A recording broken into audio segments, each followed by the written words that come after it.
Welcome back, Cat 5 class. In the last chapter, chapter 9, we covered creating section views, sketching by hand.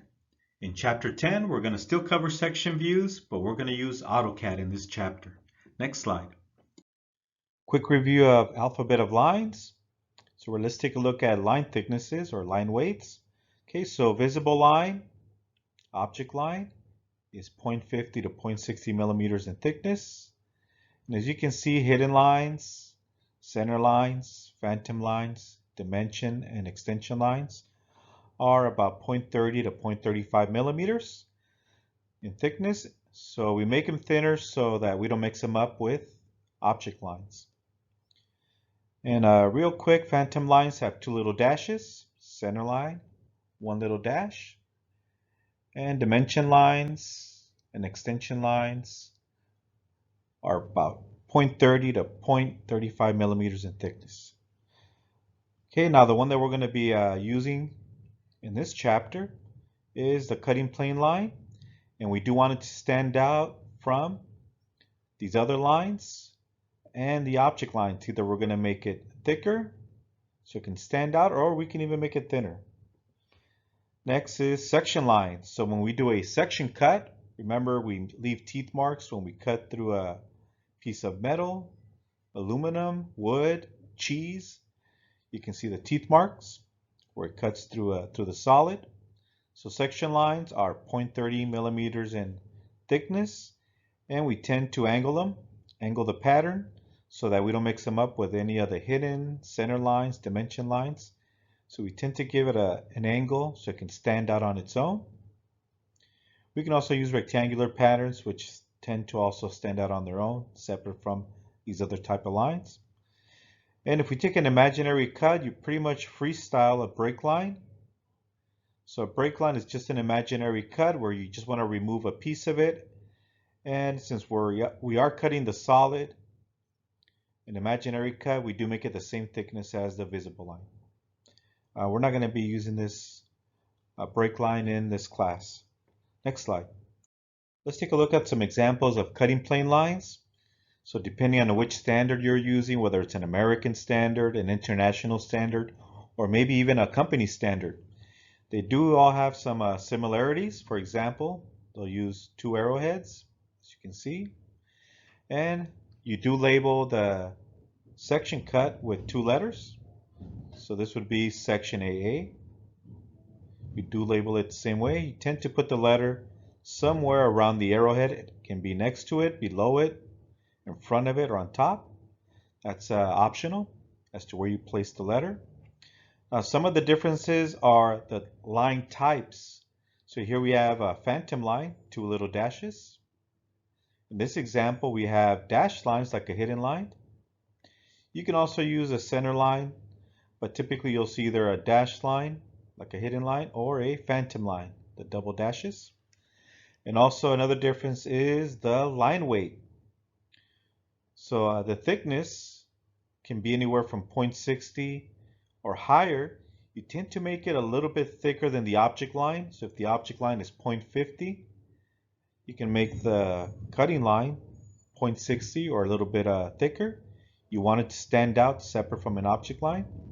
Or you can even go with a thin 0.30 millimeter thickness line, similar to a hidden line or dashed line. We try to use different thicknesses, but since section lines stand out on their own, it's okay if you do use a similar thickness as a hidden or center line. I prefer to use the thick phantom lines, but they're all very common. It's a matter of preference. Again, follow your company standards. Next slide. So let's take a look at an example of a section view.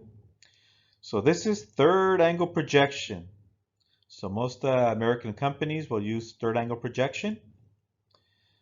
Here we have the object isometric view. We're going to stand here and look inward, identify our front view, which gives us the most information. So there's our front view.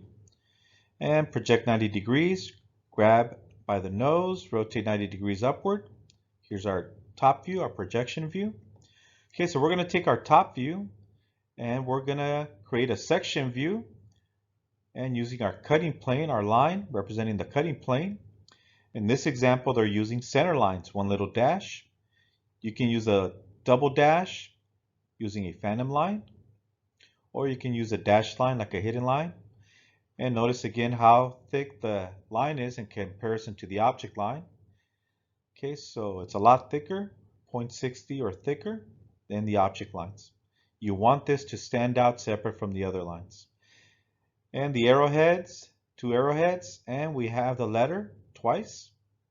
Okay, so this is going to be section AA. All right, so the arrowheads tell us to keep the top half. So again, in third angle projection, the arrowheads are telling us to keep the top half, but we project in the opposite direction. In this case, downward. So now our front view has been turned into a section view. Notice section view A-A. You always call out the letter twice. So section view A-A.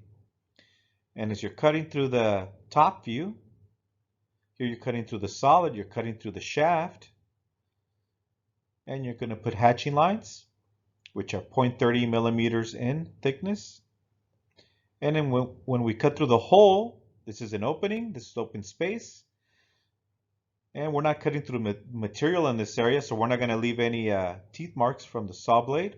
So this is open space. We do not use any hatching in the open area. And as you go beyond the hole, once again, the teeth of the blade are making contact with solid, cutting through the solid, leaving teeth marks. Okay, so we hatch that area. And then we encounter the smaller shaft. And as you cut through the shaft, you're cutting through material until you encounter the small hole.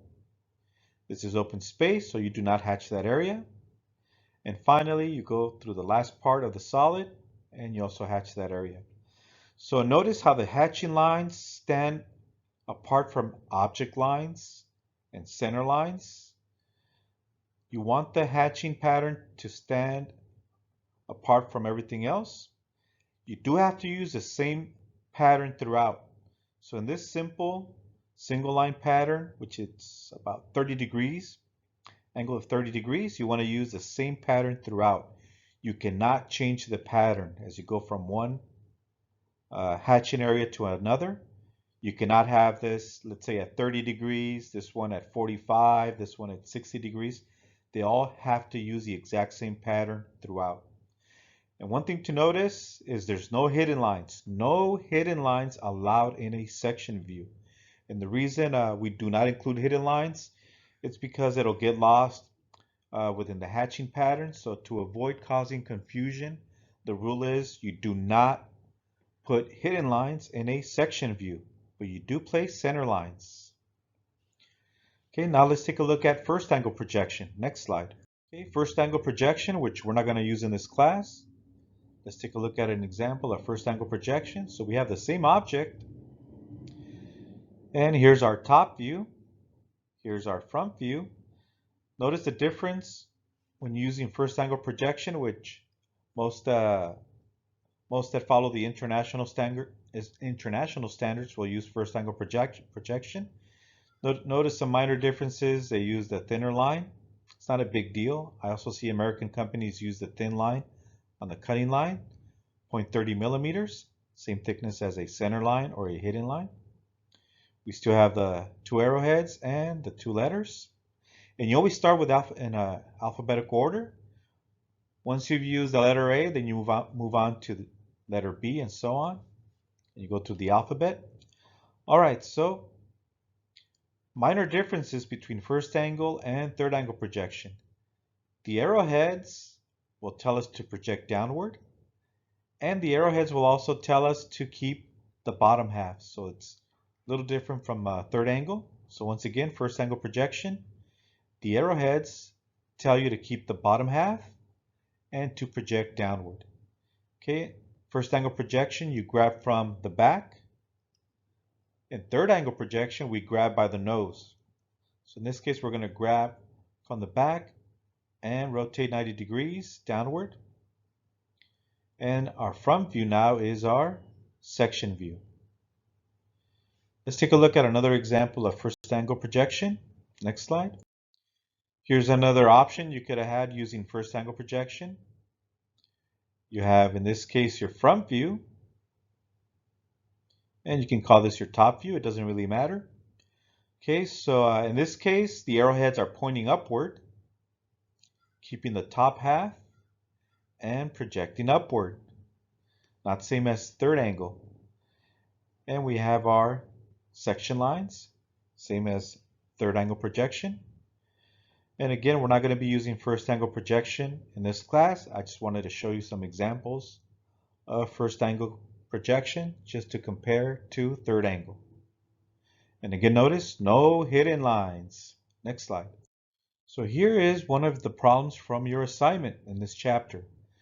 And you are going to have to create your own drawing from scratch. So I will no longer provide an AutoCAD file for you with layers included. So you're going to have to either set up your own layers, or you can use one of your old drawings, save as with the new different part number, so you don't have to recreate layers from scratch. I want you to notice that there are no hidden lines in the section view. No hidden lines. Hatching lines are 0.30 millimeters in thickness, just like the center line is 0.30 to 0.35. And same with the hidden lines, 0.30 to 0.35 millimeters in thickness. Object lines are about 0.50 to 0.60 millimeters in thickness. And you do want the cutting plane lines to be a lot thicker than the object lines. It could be 0.60 to 0.80 millimeters in thickness. Don't forget to use arrowheads.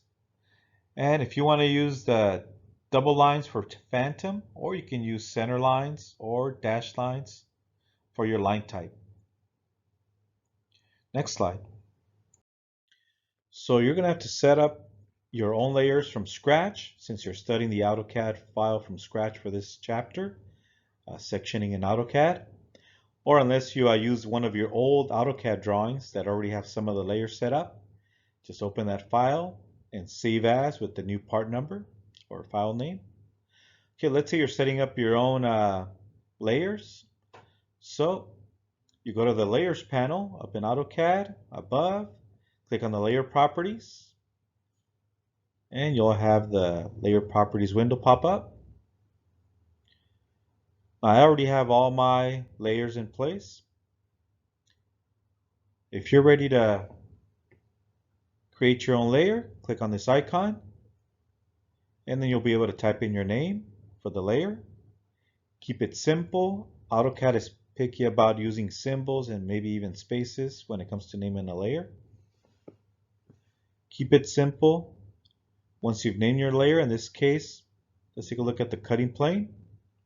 So we'll name this the cutting plane layer. That'll represent the line that we're going to use to cut with, an imaginary cut. If you want to change the color, click on the box. Now typically when you start a new layer, the properties that it chooses it'll pick from whichever is currently active. See, the visible layer is currently active with the check mark. It lets you know this is the layer that's currently active in AutoCAD. And whatever properties, colors, line types, etc. you have for that layer, it'll automatically populate it in your new layer. So just simply click. If you want to change the color, you'll have a rainbow of colors to choose from. For the line type, we don't want to use continuous, so we'll just click on the line type. It'll give you the select line type window. So as you can see, I can pick from center lines, solid continuous lines, dashed dot lines, dashed lines, etc. And we have phantom line here. That's the one with the double dashes.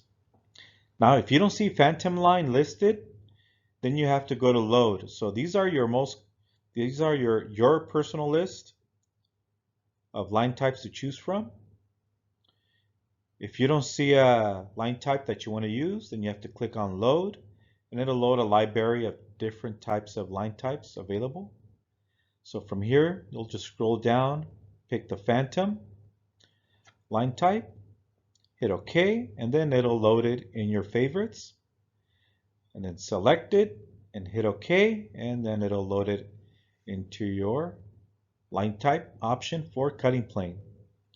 And to change the line weight, simply click on the line weight and you'll have a list of choices, and it'll be in 1/10 millimeter increments, 0.10, 0.20, 0.30, etc. Pick the desired line thickness, and for cutting plane we want to use anywhere from 0.60 up to 0.80 millimeters in thickness. You're also going to want to create a hatching layer. So you're going to pick a hatching pattern. So might as well create its own layer for hatching. So click on the create new icon or create new layer icon, and it'll load it. Name it hatching. Click on the box to change the color. The line type you want to use is continuous, and you want to keep it at 0.30 millimeter in line weight and thickness, same as a center line or a red hidden line. Okay, once you're done setting up all your layers, you can always come back and change colors, line types. So if you make a mistake or you don't like the color, you can always come back and update it. Once you're done, you can exit. Click the X to exit this window. Or if you want to just minimize it, click on this small icon. It'll just reduce everything to the single bar. Most of you will just want to close it out and just hit the X. Next slide. AutoCAD does not have a command. It doesn't have a cutting plane command that'll draw this for you in one shot. So you're going to have to manually draw your elements. Okay, so when you're creating a cutting plane line, the author recommends to manually draw a line using a phantom line. So you use the line command to draw your cutting line. Use the line command to draw the leader, and manually draw a triangular shape, or you can use a polyline to create an arrowhead. Unfortunately, AutoCAD does not have an arrowhead command like other softwares. So you're going to have to manually draw one. And I'll show you that how to do that in the assignments. Now, even though the author recommends using a phantom line, which I prefer, the double dash, you're welcome to use a center line or dash line. So you will have to create a layer for cutting planes. Okay, so you will have to create its own layer. And you will also have to create a layer for section lines. And for section lines, just use continuous lines. And it's preferred that you go at an angle so that the cutting lines stand out from the other lines. Next slide. So here are some common hatching patterns that you'll find in drafting. Your textbook will provide you a list of patterns, and these patterns you will also find in the AutoCAD software, so you can pick from these patterns. In mechanical drafting, whether it's aerospace, machine shop drawings, or automotive, manufacturing, the most common pattern you'll find is the ANSI 31 pattern. It's a very simple pattern, single lines at about 45 degrees, and you'll see this pattern about maybe 90% of the time. In architecture, you'll see other patterns like brick patterns, earth patterns.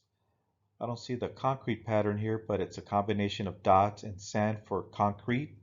For example, for the footing, foundation for a building or a house, for example.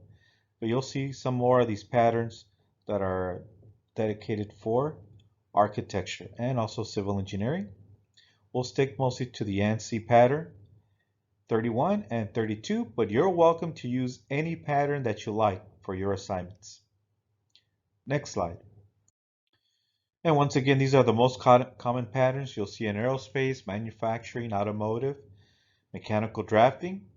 So even though ANSI 31 is dedicated to iron, and ANSI 32 standard is dedicated to steel, and ANSI 33 standard represents brass, bronze, or copper, I've seen it mixed. So back in the good old days, you had to stick to the pattern, following the standard.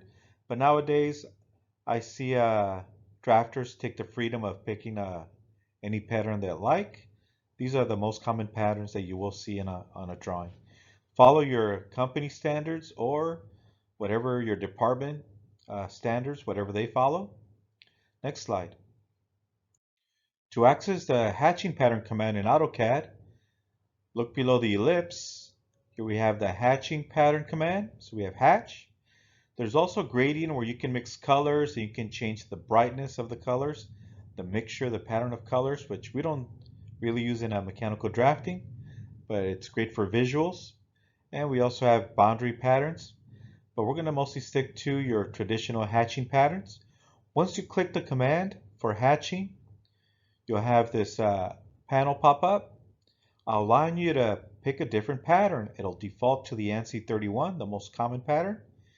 You can use the arrowheads to go down and pick from the different listed patterns. One thing to note is that if you want to change the angle of the pattern, so let's say you already use this pattern, which is at 45 degrees. If you want to reuse this pattern for a different object, and but you don't want it to get mixed up with the original object, you can simply change the angle. So this has a pattern at a 45. You can increase the angle, let's say to 15 degrees, and it'll rotate this by 15 degrees. You can type in 90, so it'll rotate at 90. Okay, so that's one way of changing the pattern. Or you can scale it. You can scale it down or up to tighten the pattern or loosen up the pattern so it stands out separate from this standard. Next slide. Once again, if you want to alter an existing pattern, once you've selected the pattern, you can change the angle, type in the angle. So once again, for example, if you want to rotate it 90 degrees, type in 90 and tab or go to another window and you'll automatically see the pattern rotate 90 degrees. If you want to change the scale, so the scale will change the spacing between the lines. If the spacing between the lines is they're too far apart, you can change the scale maybe to a half scale, type in 0.5 and you'll see the spacing cut in half. Sometimes when you apply a pattern like ANSI 31, it appears to come out solid. That's just telling you that the lines are too tight together. So you're going to have to increase the scale, maybe try a scale of 10 or 5, and then you'll see the spacing between the lines. Next slide.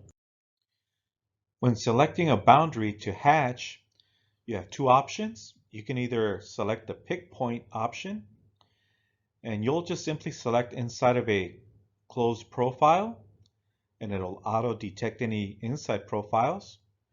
Or you have the option to go with select boundary.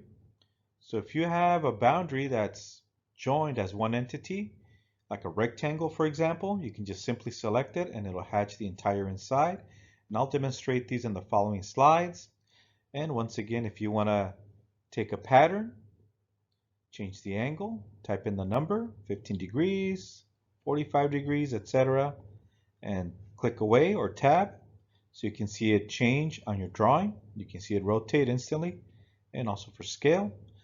Once you've created your hatching pattern, you're happy with the angle, with the spacing, then you can just simply click on the closed icon to exit the hatching command. Next slide. Before using the boundary command, you need a close profile. So let's say before creating your hatching, you use the rectangle command to create your rectangular profile and the circle command to create your circle. And let's say you're ready to hatch. So you click on the hatch command and the ribbon or panel will pop up. And there's two options. You can either hatch by selecting a boundary or pick points. So let's first look at select boundary. So click on select boundary and select the edge of the rectangle. Since it's one entity, when you use the rectangle command, it'll create the four sides and see it as one entity. And by selecting any edge of the rectangle, it'll automatically hatch everything inside that profile. Now let's take a look at the pick points option on the next slide. If you go with the second option, pick points, instead of select boundaries, then you pick inside the boundary. So in this case, we want to hatch the inside of the rectangular profile. Pick a point inside. Now when you pick a point inside the rectangle, if there's any profiles inside, it'll view it as an island and it'll avoid hatching those inside areas. If you wanted to also hatch the inside of the circle, then you can then click a point inside the circle and it'll also hatch that area. But the good thing about pick points is it detects any inside profiles and it'll view it as islands, and it will avoid hatching those areas unless you also pick inside of this second profile. And just to end, I need to give you a warning. Anytime you're using hatching, hatching can only be used if there's a closed profile. So let's say you created this rectangle using the line command, and there's a little gap. It can be the smallest gap. Let's say you didn't close it. You didn't snap correctly to object snap to close the profile. The tiniest little gap will not allow you to hatch. If it does hatch, it'll start hatching and go beyond your profile until it finds a closed profile, and it'll hatch outside if there is a larger profile outside. This may cause issues with your computer, not only with AutoCAD, but with other softwares like SolidWorks, CATIA, maybe Inventor. If you hatch inside a profile where there's a gap, it will keep going, looking for the closed profile, a completely closed profile, and it may slow down your computer. It'll eat up a lot of memory, and it may even freeze your computer. So be aware of it. Make sure when you use the hatching command that it's a closed profile and no gaps. If you're having issues hatching and it's driving you crazy, go ahead and zoom in at the corners and make sure that there are no gaps. You have to really zoom in, roll the wheel, and zoom in. End of lecture.